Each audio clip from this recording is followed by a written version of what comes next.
Hi everybody, my name is Jessica McManus. I'm part of the education team here at Professional Physical Therapy, and today we're going to talk about functional anatomy of the lumbar spine. So before we get started, we're going to delve deep into the information of ligaments and muscles and the joint articulations.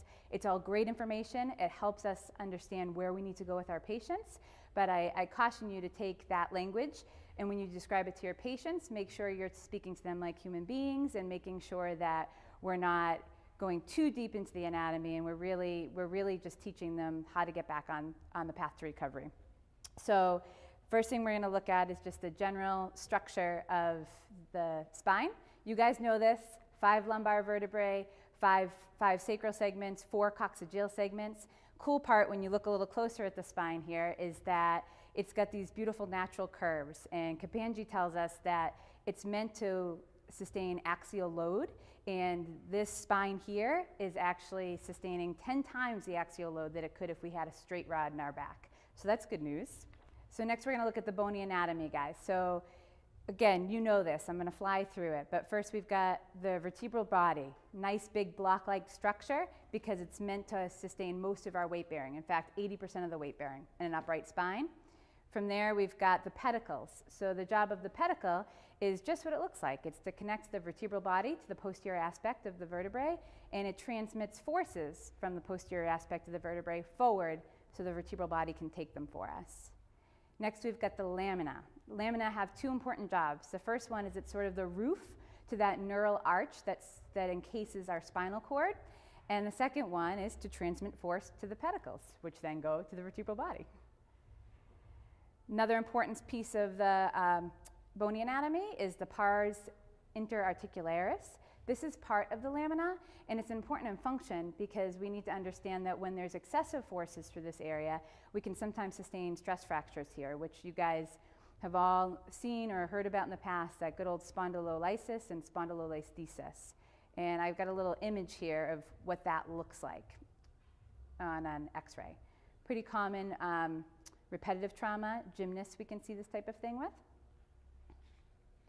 Next, we're going to get into the anatomy of the lumbar disc. So the disc is made up of water, cartilage, and proteins, and it's amazing for helping us withstand axial compression forces and rotatory forces.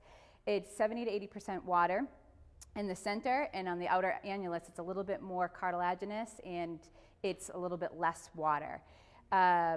The vertebral end plates are the kind of top and bottom of the disc where they attach to the vertebral body. Those are what gives the disc its nutrition.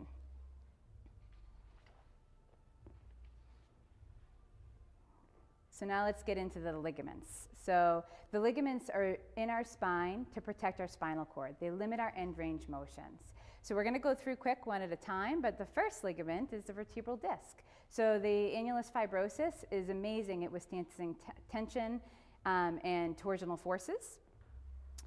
Anterior longitudinal ligament helps to limit extension because it's on the anterior part of the vertebral body. Posterior longitudinal ligament helps us withstand or resist flexion forces, along with the ligamentum flavum. So these 3 ligaments run the entire length of the spinal column. Next, we're going to touch on supraspinous ligament and interspinous ligament. So they run along the surface of the spinous processes posteriorly and between the spinous processes, and based on their orientation, you can see how they would also help to limit lumbar flexion. And the intertransverse ligaments, so those run along the side of the vertebrae in between transverse processes. Those help to limit lumbar side bending.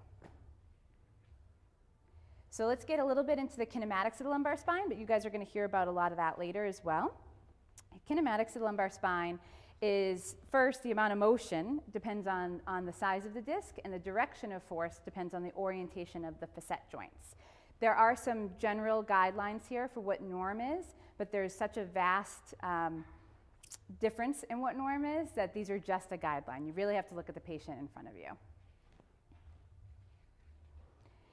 Also, there's something called coupling that goes on in the lumbar spine. Coupling is when, for one motion to happen, there has to be the experience of another motion around another axis. So in the lumbar spine, That's side bending and rotation.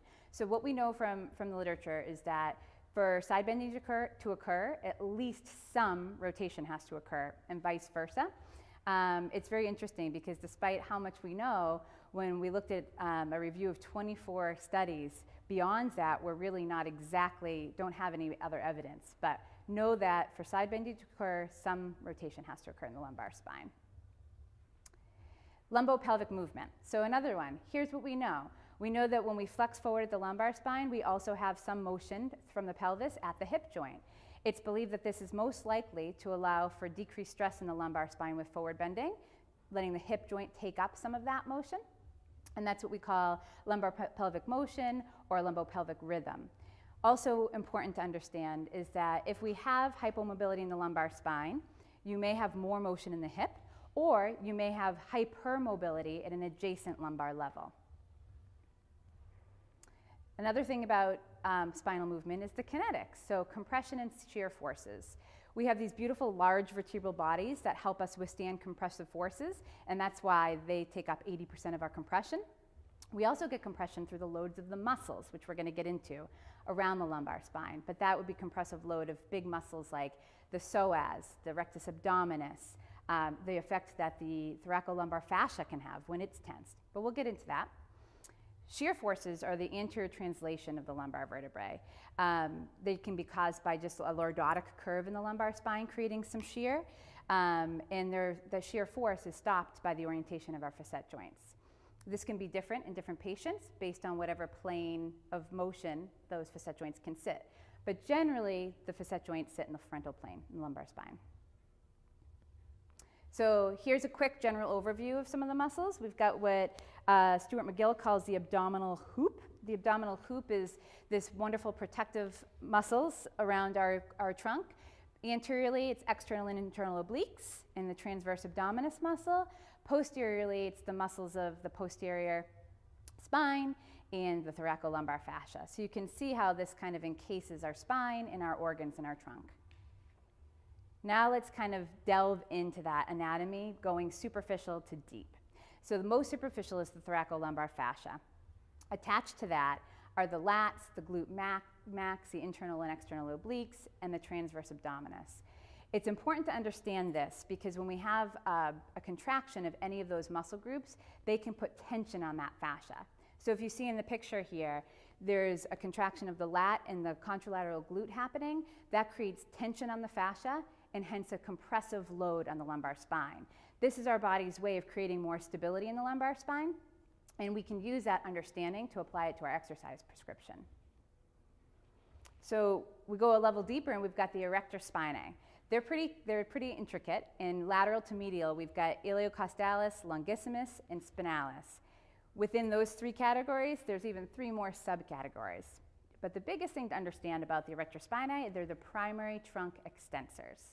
So they extend the lumbar spine, they run the entire length of the spine, and what's really interesting to think about is how that applies to function. So the erector spinae are active as we forward bend through the first 2/3 of our lumbar flexion. They're active eccentrically and they're limiting how much flexion we can have along with the posterior ligaments and the thoracolumbar fascia. So when you think of applying that to how we train our patients, think about training those muscles eccentrically. Deep to that are the multifidi. Also run the entire length of the lumbar spine and through the rest of the spine. They do help with lumbar extension to some level, but they're much smaller, and on a segmental level, their job is more to control movement segment by segment. So they resist shear forces and torsional forces in individual lumbar segments. And this is important to think about when it comes to our motor control impairment patients, because the multifidi are often inhibited in acute low back pain, and we may want to be able to palpate them and teach our patients how to reactivate them. Where you can palpate them is just medial to the PSIS. Lateral muscles. Are you still with me? Quadratus lumborum. Quadratus lumborum is the deepest back muscle. Its attachments, as you can see here, are the 12th rib and the transverse processes of L1 to L4, all the way down to the pelvis. It works to side bend the lumbar spine, and because of its transverse process attachments, it can also help with rotation. Think also eccentric here, because when we side bend right, initially it would be the right QL and in gravity, but at some point the left QL has to come on eccentrically to help control that motion. Anterior muscles, are you still here? I'm not going to go over the origins and insertions. You know them. If you don't know them, you need to look them up. Rectus abdominis is the primary trunk flexor. In addition to the rectus abdominis, we've got our internal and external obliques and the transverse abdominis in the anterior wall. Important to remember, the transverse abdominis is the deepest of these muscles, and its fibers run horizontal and wrap around and also attach onto the thoracolumbar fascia. Onto the psoas major. Attaches approximately at the transverse processes of T12 to L4 and courses right through our trunk onto the lesser trochanter of the hip. It's the primary hip flexor, and it also helps with stability in the lumbar spine. The way it does this is it attaches, it kind of merges with the iliacus, and it's coursing down towards the hip. When the iliacus contracts, it creates an anterior tilt of the pelvis. The psoas muscle's job is to control the lumbar spine and limit that lordosis by contracting and creating compression and a little bit of anterior shear in those lumbar segments. So it's the primary hip flexor, but it also creates some stability in our lumbar spine. There we go. Now let's talk about function. You guys are going to get a ton of great information on this as we move forward, but let's think about when it comes to how we can use our understanding of those compressive forces of the thoracolumbar fascia to treat our patients. How about the example of an acute lumbar herniated disc patient that needs intermittent compression to start to promote some healing at the disc level? We can do this, and we can activate that thoracolumbar fascia by doing simple activities like potentially turning on the obliques to create some tension in that area. We might do this in a lesser loaded position like hook lying. So think about maybe a hook lying alternating fly where the obliques are coming on, but the spine is in a comfortable position, and we're creating that nice pumping effect by tensioning the thoracolumbar fascia and a little intermittent compression in the spine. Remember those transverse abdominis and multifidi muscles when it comes to your motor control impairment patients. We know that these muscles are often inhibited in our motor control impairment patients that Frank was talking about earlier, and that when we activate them and teach our patients to activate them, it can even be associated with pain modulation early in injury. And don't forget to think about function. Erector spinae muscles are active eccentrically when we're in a squatted position like this. They are holding me up and stopping my trunk from falling forward. So if we have patients that need to be able to tolerate these positions, we've got to think about how to activate those muscles the right way. Hope you guys enjoyed this.